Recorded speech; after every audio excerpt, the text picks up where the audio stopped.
¿Qué tal, amigos? Mi nombre es Salomón de la Cruz. Bienvenidos a Harpazo, un programa que lo detalla todo sobre el tema del arrebatamiento de la iglesia.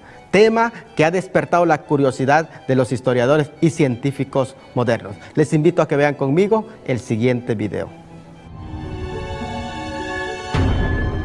El fin de los tiempos. Según sugiere la profecía del Nuevo Testamento, conforme se acerque el Apocalipsis, muchos devotos cristianos desaparecerán de repente en un fenómeno natural llamado arrebatamiento. En un abrir y cerrar de ojos, millones de personas se habrán ido. Como pudimos presenciar, la palabra Apocalipsis es una de las palabras que más se está renombrando en el tiempo de hoy. Los investigadores están llamando a este fenómeno el fenómeno Nostradamus. Y más a los estudiosos bíblicos. Cuanto más la palabra harpazo es una palabra que viene del griego que se traduce arrebatamiento. Y es en esta palabra en donde la encontramos en forma técnica, pronunciada por el apóstol Pablo en 1 Tesalonicenses capítulo 4, versículo 17, cuando él expresa y dice: luego nosotros, los que vivimos, los que hayamos quedado hasta la venida del Señor, seremos arrebatados. Y es ahí en donde se introduce la palabra harpazo, uno de los temas en inquietud para los investigadores, lo que es el arrebatamiento de la iglesia. ¿Es una realidad o es una ficción? Veamos el siguiente video. Se producirán choques múltiples cuando los vehículos sin conductor pierden el control. Aviones a punto de aterrizar fallarán en la maniobra a falta de piloto. El caos se difundirá por doquier. Pero este alarmante acontecimiento será solo el principio del periodo más turbulento de toda la historia de la humanidad. Harpazo, sin embargo, ha sido malentendido por sus detractores, quienes critican el hecho de que Dios no puede robar a su iglesia. Por lo tanto, dicen que la palabra arrebatamiento no se encuentra en la Biblia, porque es una palabra que involucraría un robo, y la palabra robo no tiene nada que ver con Dios.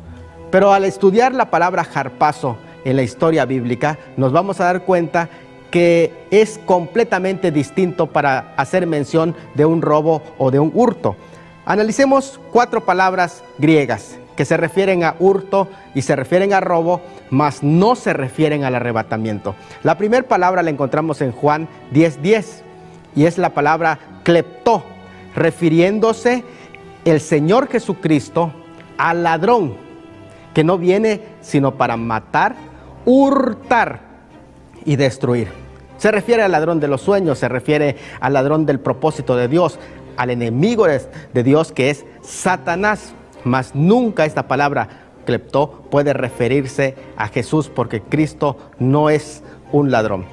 En segunda palabra que encontramos es la palabra clopé, del cual en Mateo 15:19 Jesús utiliza para hablar de hurtos. Y en esa palabra, en esa porción, Jesús en capítulo 15, versículo 19 de San Mateo dice: porque del corazón salen los malos pensamientos, homicidios, adulterios, hurtos. De tal forma que encontramos que el robo es producto de un corazón humano caído, pero no es el propósito de Dios robar. Otra de las palabras que se utiliza es clema, y está mencionada en Apocalipsis 9:21. En esa porción, cuando se habla de lo que va a suceder en la gran tribulación, referente al crimen organizado, a ese momento cuando los hombres van a organizarse para hacer los grandes hurtos. Apocalipsis 9:21 declara: y no se arrepintieron de sus hurtos, en plural, refiriéndose a la delincuencia organizada. Tampoco esta palabra hace referencia al arrebatamiento de la iglesia. La palabra harpagé, que quiere decir despojo o robo, en Mateo 23:25, cuando el Señor, refiriéndose a los fariseos, lo utiliza de una manera en que dice: ay de vosotros escribas y fariseos, hipócritas, porque limpiáis lo de afuera del vaso, del plato, pero por dentro están llenos de robos.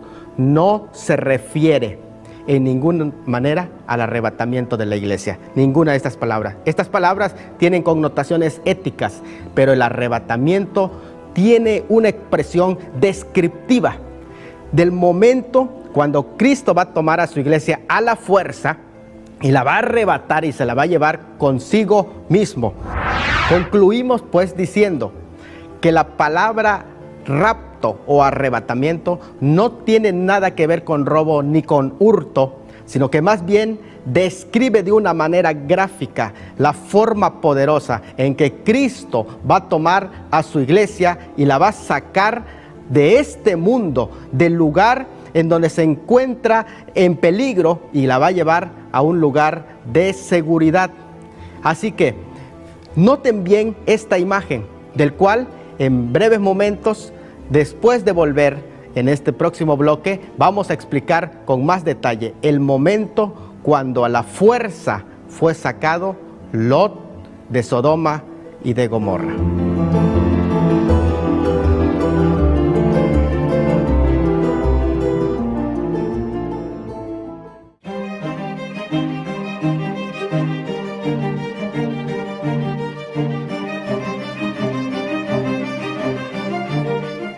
Muy bien, amigos, regresamos con la escena en el que nos encontramos ante un Lot que está siendo tomado junto con su familia a la fuerza. Y esta escena, de una manera gráfica, representa y ejemplifica lo que será un día el arrebatamiento de la iglesia. Vayamos a Génesis 19, versículo 16. Dice de esta manera: y deteniéndose él, los varones asieron de su mano, y aquí está la palabra fuerte, asieron de su mano, y de la mano de su mujer, y de las manos de sus dos hijas, según la misericordia de Jehová para con él, y lo sacaron, y le pusieron fuera de la ciudad. Allí encontramos un ejemplo gráfico de lo que será el arrebatamiento de la iglesia, y la palabra harpazo, un tomar a la fuerza. Vamos a ver el siguiente video para que nos demos cuenta de la urgencia y la necesidad dentro del pueblo del Señor de hablar el tema del arrebatamiento de la iglesia. Según sus advertencias, sobrevendrá un tiempo sin precedente y grandes cataclismos que acabarán con la humanidad. Pero antes de que dé comienzo este tiempo de sufrimiento, según los exégetas bíblicos, las escrituras hacen referencia a la salida, el arrebatamiento. Como pudimos presenciar, existe una inquietud grande, enorme, dentro de los círculos de los historiadores y científicos para descubrir qué gira alrededor del arrebatamiento de la iglesia, y en estos programas nosotros vamos a estar tocando con sumo detalle, exegéticamente, hermenéuticamente, históricamente y científicamente, el tema del arrebatamiento de la iglesia. Por ejemplo, vamos a ver algunas de las palabras que tienen relación con harpazo o con el arrebatamiento de la iglesia. Primero, en Mateo 11:12, con respecto a esto llamado el reino de los cielos, Jesús dice: el reino de los cielos sufre violencia y los violentos lo arrebatan. Aquí la palabra es harpazo. Y otra palabra en Juan 10, 28 al 29, donde Jesús habla acerca del harpazo, y él utiliza esa palabra en Juan 10, 28 al 29 con respecto a las ovejas. Dice: mis ovejas oyen mi voz y nadie los arrebatará. Está la palabra harpazo, de mi mano. Y nadie las puede arrebatar, harpazo, de la mano de mi Padre. Pero también encontramos esta palabra en Hechos 23:10, cuando se refiere al rescate de Pablo, en un momento en el que en la junta querían tomarlo al apóstol Pablo, en el momento de más tensión, cuando los judíos querían tomar a Pablo y maltratarlo. Y Pilato manda a buscar a Pablo con los soldados, quienes lo arrebatan del pueblo para que no sea lastimado. Se utiliza la palabra harpazo. Pero la palabra harpazo también aparece en Judas, versículo 23, cuando se refiere al trabajo que nosotros tenemos que hacer con aquellos hombres que están envueltos en las sectas y grupos de apostasía. El trabajo que los cristianos tenemos que hacer, que es arrebatarlos. Noten bien cómo dice Judas, versículo 23. A otros salvad arrebatándolos del fuego. También se utiliza la palabra harpazo, y allí encontramos el trabajo fuerte que tenemos que hacer como iglesia en contra de los apóstatas.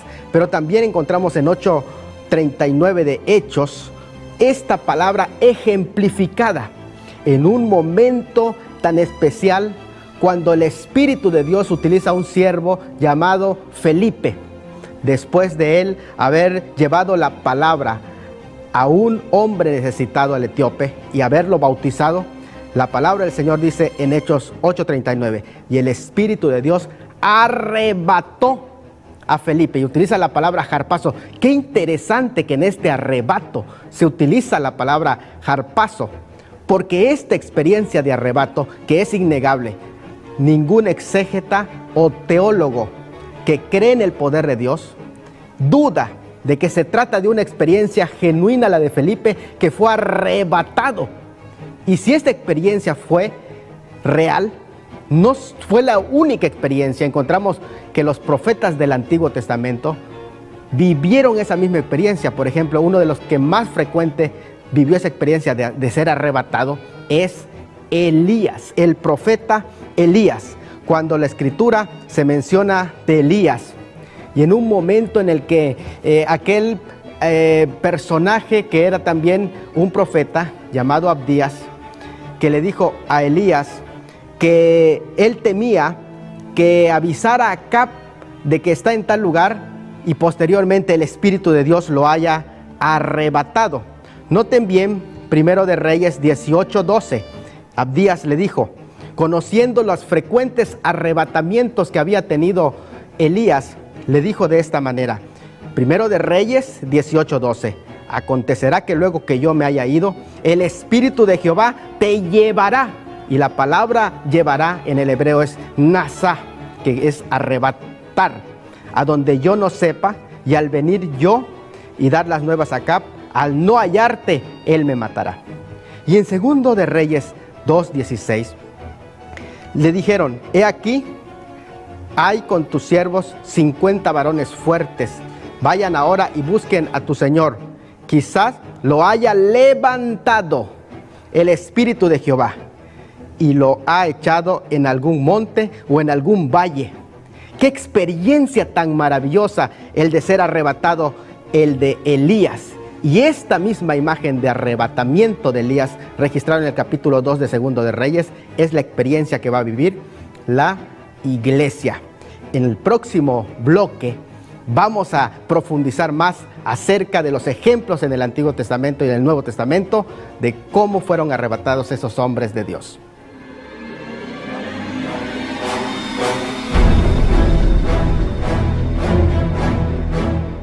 Este fenómeno promete transformar a los creyentes en almas, cuerpos en estado espiritual que serán de repente y literalmente arrebatados, abducidos en el aire para liberarlas así del dolor y el sufrimiento que ha de venir.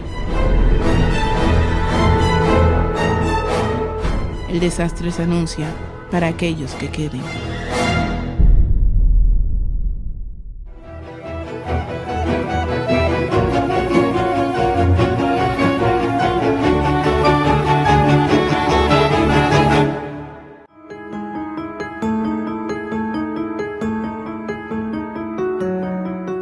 Como pudimos presenciar en estos videos que hemos presentado, existe un interés enorme en los historiadores y científicos, investigadores contemporáneos acerca del tema del arrebatamiento de la iglesia, y bien ejemplificado aún desde antes de que Cristo venga a este mundo en el ejemplo que vimos de Elías. Me sorprende a mí la forma en el que segundo libro de Reyes capítulo 2 versículo 1 dice: cuando Jehová quiso alzar a Elías o llevárselo, y conocemos la escena cuando es llevado, arrebatado en un carro de fuego.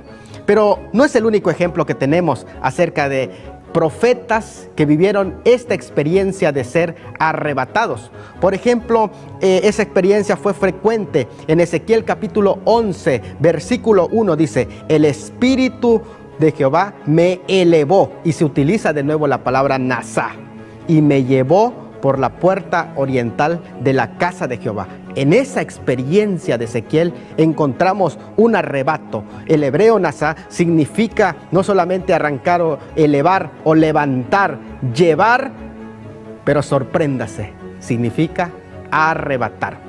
Y aunque no se utiliza en una forma técnica como lo sería en el Nuevo Testamento, que corresponde el arrebatamiento de la iglesia desde luego a una revelación propia del Nuevo Testamento, sin embargo, sí ejemplifica por lo menos que esta verdad ya estaba presente en una idea en el Antiguo Testamento. ¿Quién mayor que quien introdujo la palabra harpazo? El apóstol Pablo. Veamos un ejemplo de arrebato en 1 Corintios capítulo 12, versículos 2 y 4. Se expresa de una manera clara la experiencia del apóstol Pablo de ser arrebatado, y se utiliza la palabra harpazo. En ese versículo dice: fue arrebatado hasta el tercer cielo, y que fue arrebatado al paraíso, dice el versículo 4. Algunos expertos y exégetas creen que este arrebato del apóstol Pablo fue el momento crucial cuando él recibe la visión y los misterios que Dios le reveló acerca del misterio de la iglesia y acerca también del misterio del arrebatamiento de la iglesia, y es la razón por la que no otro escritor, sino únicamente él, habla acerca del tema del arrebatamiento de la iglesia. Y es aquí en el que se menciona, por ejemplo, la palabra misterio. He aquí, os digo un misterio: no todos dormiremos, pero sí todos seremos transformados. En 1 Corintios capítulo 15, versículo 51. Otro de los misterios que se le revela en ese arrebatamiento es el misterio de la iglesia. Según Efesios 3, 5 al 6 lo declara el apóstol: misterio que en otras generaciones no se dio a conocer a los hijos de los hombres, como ahora es revelado a los santos apóstoles y profetas por el Espíritu, que los gentiles son coherederos y miembros del cuerpo de Cristo, y copartícipes de las promesas en Cristo Jesús por medio del Evangelio. Pero también se explica este misterio que recibe el apóstol Pablo por revelación en el hecho de que el mismo apóstol Pedro reconoce que hay visiones que se le dio al apóstol Pablo y revelaciones que son difíciles de entender en sus escritos. Por eso es que lo declara en 2 de Pedro capítulo 3 versículos 15 al 16, en donde dice: y tened entendido que la paciencia de nuestro Señor es para salvación, como también nuestro hermano amado Pablo, según la sabiduría que se le ha sido dada, os ha escrito casi en todas sus epístolas, hablando de ellas, de estas cosas, entre las cuales hay algunas difíciles de entender, los cuales los indoctos e inconstantes tuercen, como también las otras escrituras, para su propia perdición. Así que encontramos este arrebato. Pero en Apocalipsis 12, 15, respecto al hijo varón de la mujer, se dice que fue arrebatado para Dios y para su trono. El arrebatamiento entonces de la iglesia se encuentra claramente detallado en este ejemplo del arrebatamiento de el hijo varón, es decir, la ascensión de Cristo. Desde luego que podemos encontrar que el arrebatamiento de la iglesia es aquí ejemplificado, mas no detallaremos a profundidad el significado del capítulo 12. Solo nos basta por el momento con decir que la mujer del capítulo 12 ni se refiere a María, porque no existe ninguna escena en el que ella haya sido perseguida al desierto por el dragón durante 1260 días, ni tampoco se refiere a la iglesia, lo cual nos llevaría a una interpretación simbólica y alegórica de la palabra del Señor, sino que es específicamente una referencia a Israel, y todos los pasajes con referencia a Israel encajan perfectamente a esta descripción. Es precisamente aquí, en otro programa, donde estudiaremos con más detalle el capítulo 12 de Apocalipsis. Pero por el momento nos interesa decir que el hijo varón que se menciona que fue arrebatado no puede ser otro sino solamente Cristo. En ese pasaje se menciona 3 hechos que solamente Cristo puede y pudo haber cumplido. El primer hecho es el hecho de su nacimiento. Ella dio a luz un hijo varón. El segundo hecho es el hecho del destino de ese hijo, que regirá con vara de hierro a las naciones. Y el tercer hecho es el hecho de su ascensión. Fue arrebatado para Dios y para su trono. Y este arrebatamiento es un ejemplo de lo que será el arrebatamiento de la iglesia, la ascensión de Cristo, lo cual podemos claramente constatar en el libro de los Hechos, capítulo 1, versículo 9 al 11, donde se dice: y habiendo dicho estas cosas, viéndolo ellos, fue alzado y le recibió una nube que le ocultó de sus ojos, y estando ellos con los ojos puestos en el cielo, en tanto que él se iba, he aquí se pusieron junto a ellos 2 varones con vestiduras blancas, los cuales también dijeron: varones galileos, ¿por qué estáis mirando al cielo? Este mismo Jesús que ha sido tomado de vosotros al cielo, así vendrá como le habéis visto ir al cielo. Y aquí la palabra alzado, en el cual se utiliza para hablar de que fue levantado, es un ejemplo de cómo va a ser levantado la iglesia, aunque lo que se detalla aquí es que Cristo ascendió por sí mismo, pero claramente nos ejemplifica el arrebatamiento de la iglesia y el lugar en donde vamos a ir. Amigos, se nos terminó el tiempo, pero en nuestros próximos programas hablaremos con detalle acerca de más ejemplos que nos proporciona el Nuevo Testamento sobre el tema del arrebatamiento de la iglesia y los detractores de la doctrina o los enemigos de la doctrina del arrebatamiento. No se lo pierdan. Su amigo Salomón de la Cruz Tuyú.